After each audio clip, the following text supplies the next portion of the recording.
one movie last year that I really wanted to see. It was Inside Llewyn Davis. I think that's the title of the movie. And I love it because I love folk music, but more than that, I love hearing about stories of folk musicians in New York City. New York City can be such a cold, hard place for anybody, but especially someone trying to make it. And we have with us Ben Rabb. Do people hear your music and go, oh, that sounds like the music from Inside Llewyn Davis? I've heard that a couple times. I think there's been a big revival with some of the movies, and that's one of the ones that definitely strikes a chord. Has that helped in any way? Yeah, I think there's a big revival of Americana music and folk music, and that Brother Where Art Thou was a big revival of that sound as well. So for sure.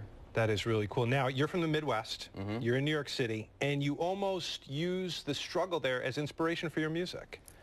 Yeah, I love living in New York, but there's definitely some, and this winter especially, you know, there's some struggle. It can be a really great place, but it can also be a really difficult place, the day-to-day in New York City. So just in that day-to-day, I find a lot of inspiration and sort of a muse to write from.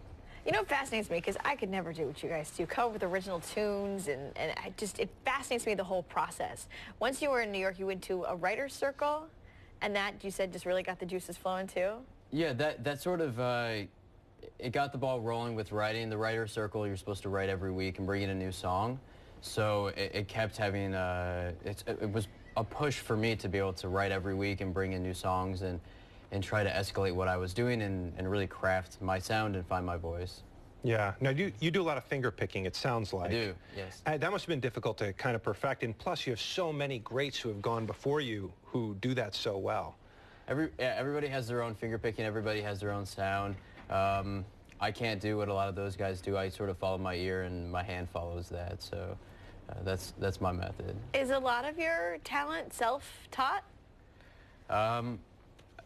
Yeah, there's a lot of influences, and I've had some lessons of different things throughout the years. I went to school for music. Okay. Which I have a vocal degree, so that was a different sound altogether, but it definitely contributed, I think.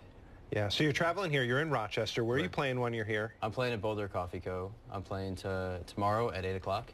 Oh, very cool. What is the scene like in New York City to move around to different venues? It's an interesting scene. It's pretty saturated. There's a lot of music, but it's a good thing. But there is definitely a lot of music you can catch.